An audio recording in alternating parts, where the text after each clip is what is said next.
Cumprimento a todos com a paz do nosso Senhor Jesus Cristo, amém? Vamos ficar de pé?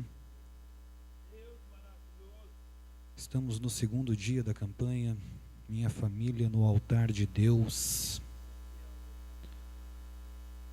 Vamos falar um pouco sobre família, que é o tema. Vamos abrir as Bíblias em uma das primeiras famílias. Vamos ver sobre uma das primeiras famílias, Gênesis, capítulo 37. Uma das famílias fundadoras da nossa fé.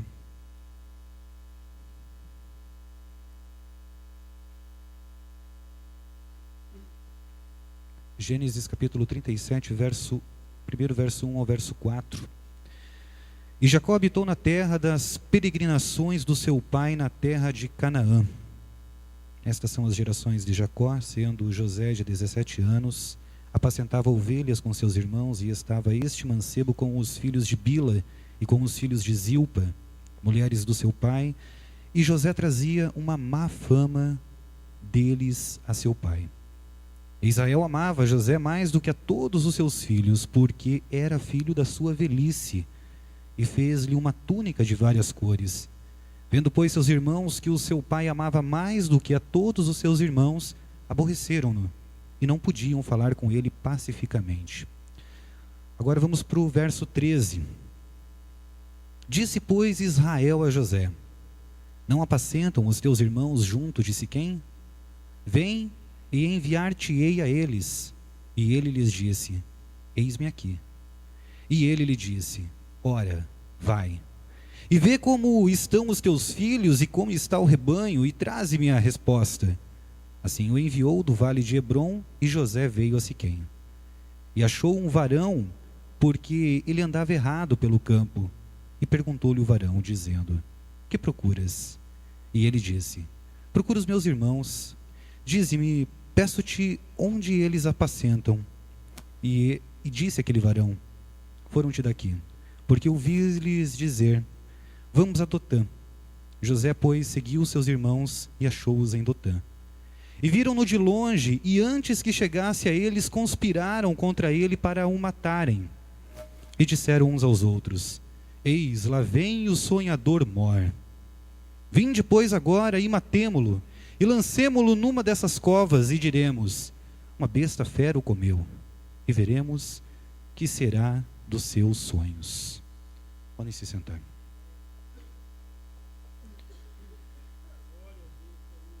Queridos, quando nós falamos em família, nós primeiramente temos que saber que a família é planejada por Deus. E é na família que nós encontramos aí a nossa identidade. Na família nós descobrimos os nossos gostos, nós descobrimos as nossas habilidades, nós descobrimos a forma de nos relacionar uns com os outros. As primeiras experiências que nós temos na nossa vida é dentro da família. Na família também nós enfrentamos os primeiros conflitos. As primeiras brigas normalmente é dentro da família. Com os pais, com os irmãos, com os primos, com tios, e assim vai indo. E mesmo nas famílias mais estruturadas que nós vemos na sociedade, nós vemos ali problemas sérios ocorrendo dentro delas.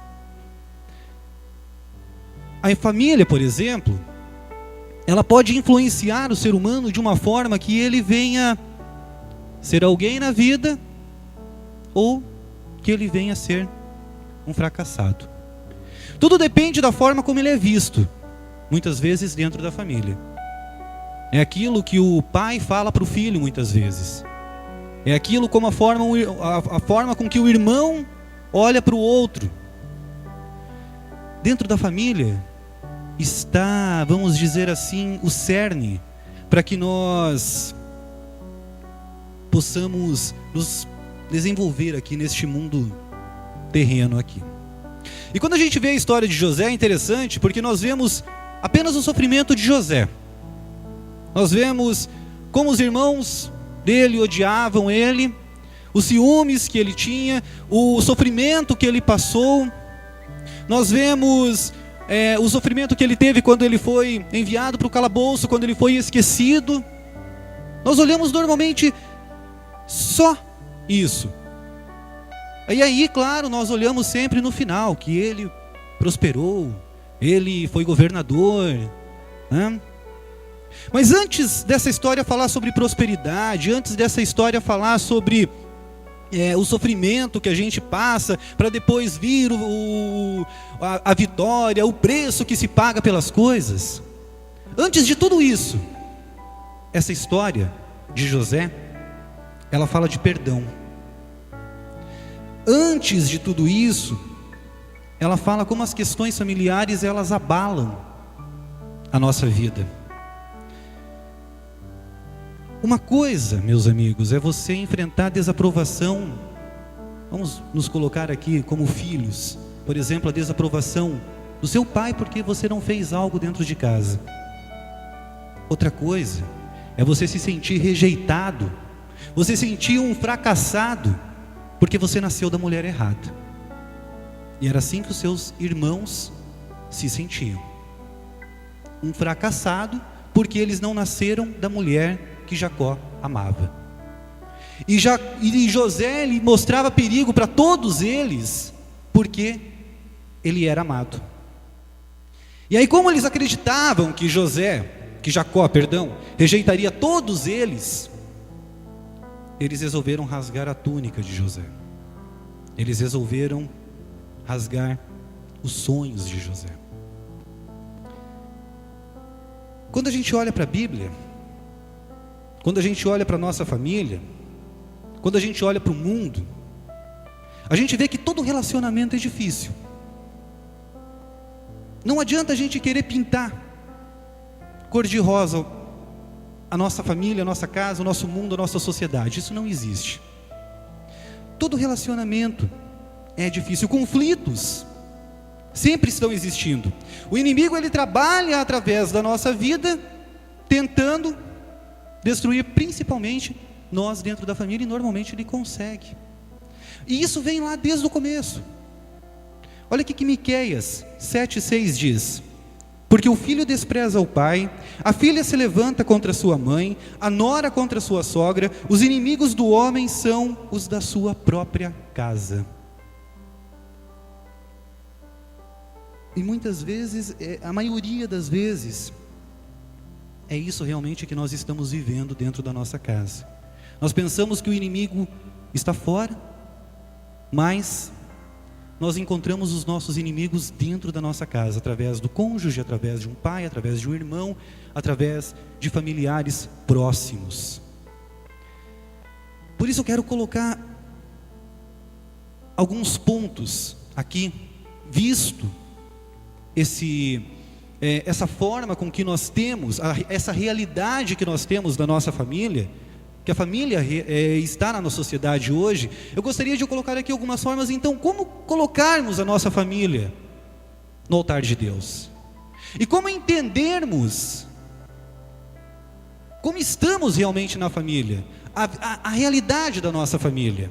E a primeira coisa que eu quero colocar é que família perfeita não existe. Não adianta você criar uma história. Na Bíblia, nós temos inúmeros exemplos de ótimos pais e péssimos filhos. Também ótimos filhos e péssimos pais.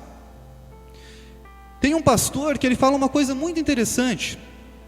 Ele fala que o melhor pai de todos os tempos, o pai mais perfeito de todos os tempos, Deus, ele colocou 2 filhos na terra, e os 2 viraram as costas para ele. Então a gente fica muitas vezes procurando algo que não existe. E às vezes eu vejo isso até como algo bom. Sabe por quê? Vocês já ouviram aquele ditado que a insatisfação é a mãe do progresso? Se está tudo bem, o que você vai buscar melhorar? Se a tua vida corre tudo às mil maravilhas, aonde que você vai procurar alguma coisa melhor? A gente vai ter um espasmo, vamos dizer assim, de prazer. Não vamos buscar melhorar em nada. Então as dificuldades que nós temos nas famílias, as dificuldades que nós temos na sociedade, as dificuldades que nós temos na nossa casa, na nossa vida, elas primeiramente são para que a gente venha crescer. Davi fala assim: foi-me bom ter sido perturbado. Eu acho que é essa palavra que ele usa, afligido é a palavra exata. Foi-me bom ter sido afligido, porque assim aprendi os teus estatutos. A gente faz muitas vezes tanta oração querendo derrubar o mal, falando assim: não, Deus, tira isso, tira aquilo, me dá vitória, isso e aquilo, e faz aquele auê todo. Mas o que a gente está aprendendo com o problema? O que a gente está tentando melhorar na nossa vida? Qual a parte boa que a gente está vendo nos problemas? As dificuldades da vida são para isso. Os problemas que nós temos na nossa família é para isso, é para que a gente venha crescer. Tem uma história muito interessante de um homem que ele chega em casa e começa a reclamar e fala assim: eu não aguento mais o pessoal que eu trabalho. O pessoal tira aquela cadeira de lá, da frente da minha mesa, joga para o meio da sala e simplesmente sai e não coloca a cadeira no lugar. Aí a mulher dele olha para ele e fala assim: nossa, você faz isso todo dia aqui. Você almoça, tira a cadeira, joga lá no meio da sala, vai deitar e nem se dá conta. Dentro da nossa família, dentro da nossa casa, os nossos principais defeitos, eles se afloram. E é um lugar aonde nós mostramos realmente a nossa face, quem realmente nós somos. É ali dentro que as pessoas podem nos conhecer verdadeiramente.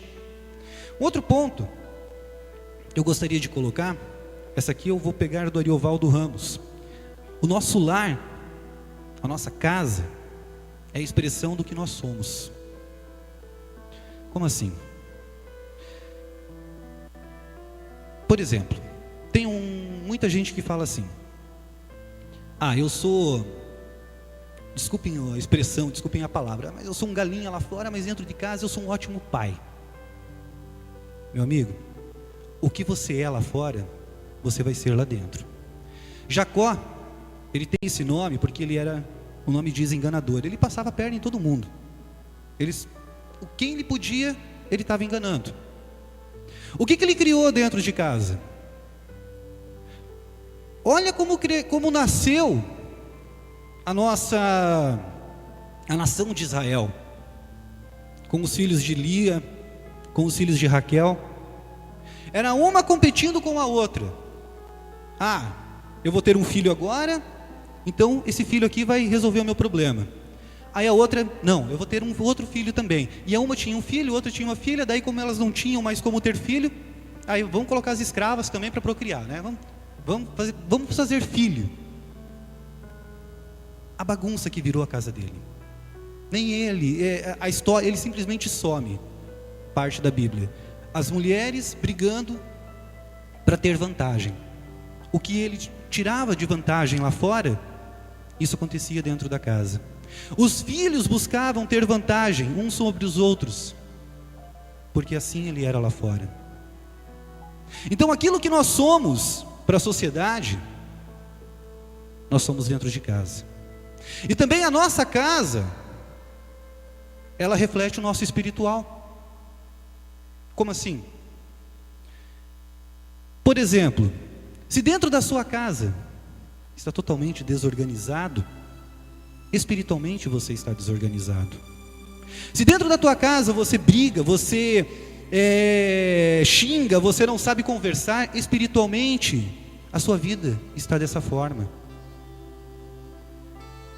A tua casa, ela simplesmente reflete tudo aquilo que você está passando interiormente, tudo aquilo que você é interiormente. E normalmente os problemas que nós apontamos dentro da nossa casa, eles começam conosco. Eles começam dentro da gente. Eles começam na nossa forma de agir. E tudo vai se materializando dentro do nosso lar. Uma outra coisa também, para nós colocarmos a nossa casa sobre o altar de Deus, é sabermos não pressionar as outras pessoas de dentro da nossa casa. Por exemplo, o que tem de filhos, por exemplo, que vivem a vida que os pais querem que eles vivam. Por exemplo, você vai estudar isso porque você vai ser alguém na vida. Na verdade, o pai queria estudar aquilo e coloca o filho lá para estudar aquele tipo de coisa. Pressões que os pais colocam sobre os filhos, muitas vezes os filhos não querem saber daquilo, mas os pais estão lá. Você vai fazer isso. Quantas mães colocam as suas filhas na vida, vamos dizer assim, para não usar uma palavra pior, falando, você vai participar do concurso aqui de modelo mirim, disso, daquilo, porque na verdade elas queriam estar lá, elas se espelham nos seus filhos. Nós temos que saber dar liberdades para os nossos filhos. Muitas vezes nós brigamos dentro de casa, nós usando Bíblia, né?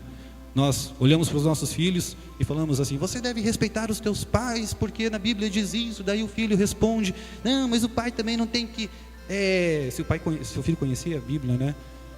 Você não pode incitar a ira do teu filho e vir aquele bate-boca, muitas vezes, baseado em Bíblia dentro da nossa casa.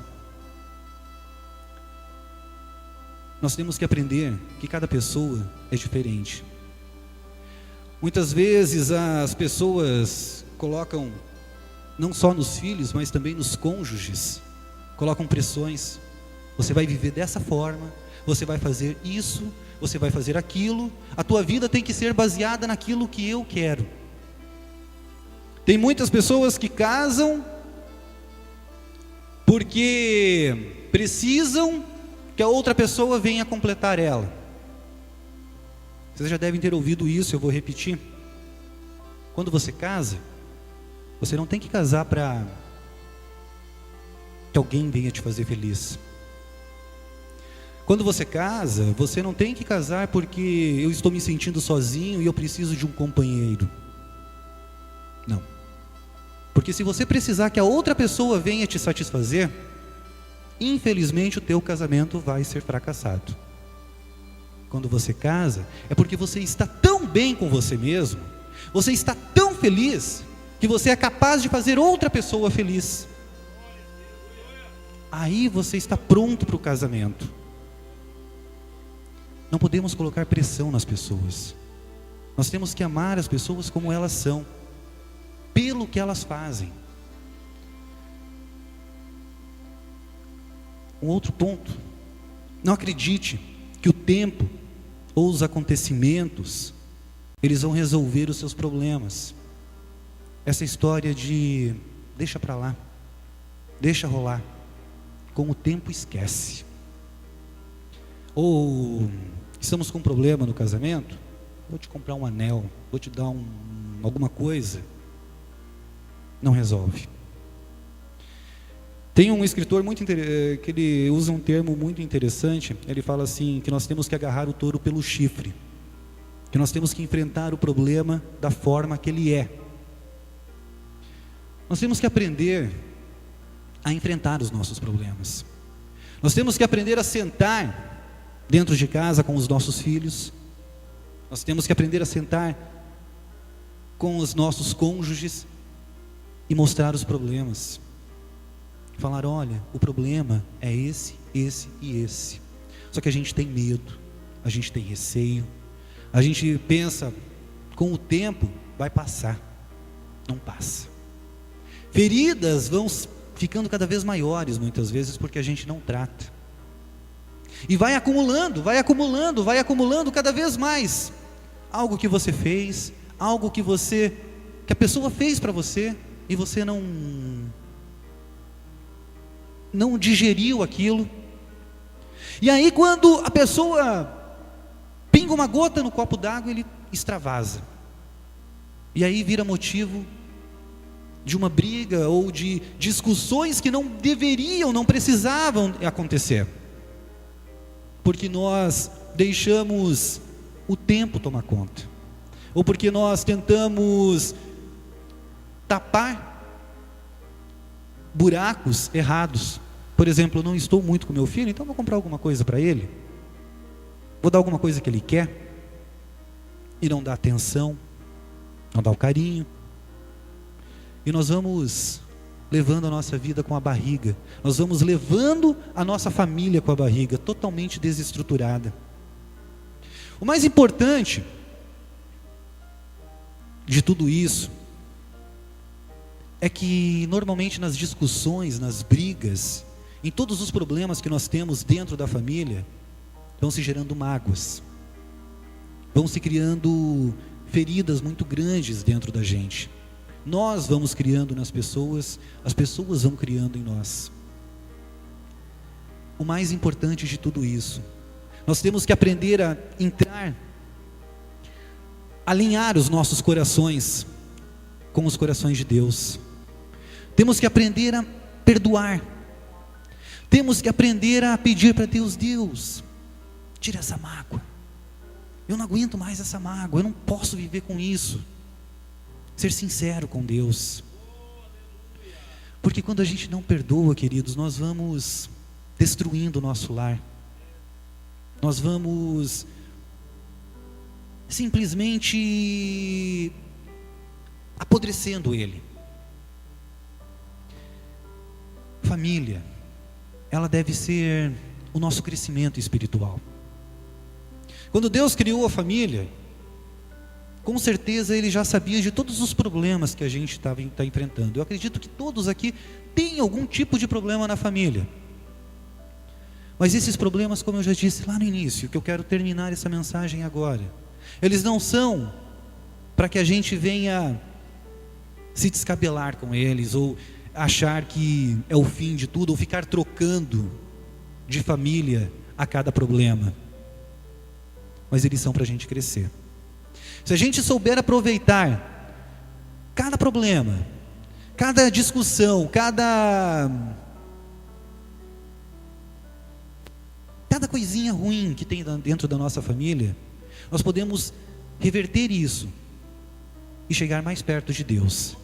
A cada dia, a cada probleminha, que a gente possa fazer essa oração para Deus hoje, para que nós possamos ter a sabedoria dEle, para que possamos crescer, para que possamos saber que a nossa família é a nossa escola nessa vida, é o nosso local de aprendizagem, para que a gente possa chegar lapidado, e muito lapidado, diante de Deus.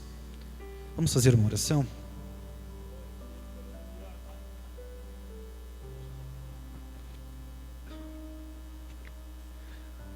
Vamos vir aqui na frente. Vamos fazer uma corrente de oração. Vamos dar todo mundo aqui na frente as mãos.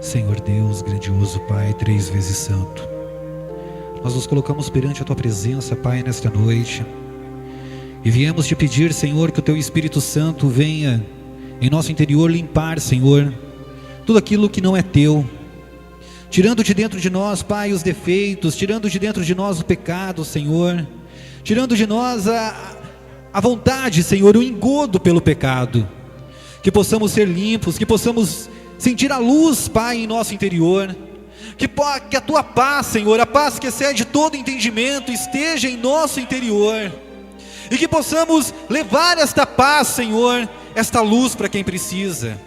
Em nome do Cristo Jesus, eu quero te pedir, Senhor, neste momento, por cada família que está aqui, clamando, Senhor, a Ti. Senhor, envia os Teus arcanjos sobre cada casa, Senhor. Envia os Teus arcanjos queimando, Senhor, tudo aquilo que não é Teu. destruindo, Senhor, trabalhos de magia negra, queimando trabalhos de bruxaria, expulsando, Senhor, potestades e principados do mal, queimando pactos, Senhor, pactos com o maligno, Pai, realizados nestas casas, Senhor. Venha limpar, Senhor, totalmente. Venha colocar, Senhor, os teus anjos ministradores, ministrando, Senhor, a tua paz, jogando para longe, Senhor, tudo aquilo, Pai, que não é teu. Unge, Senhor, com o teu sangue, ó Cristo, estas casas, Pai, e que nenhum mal, Senhor, possa penetrar sobre esses lares. Te peço ainda, Senhor, que todos venham te conhecer, que todos venham te buscar, Senhor, que todos venham buscar, Senhor, o teu entendimento, a tua fé, e que possam crescer a cada momento, que possam, Senhor, entender cada situação, Senhor, que possam ter da tua sabedoria cada momento, Senhor, de desespero, que possam estar cada vez mais perto de ti. Em nome do Cristo Jesus te pedimos, Pai, seja em nossas vidas, seja em nossos lares, em nome do Cristo Jesus. Amém.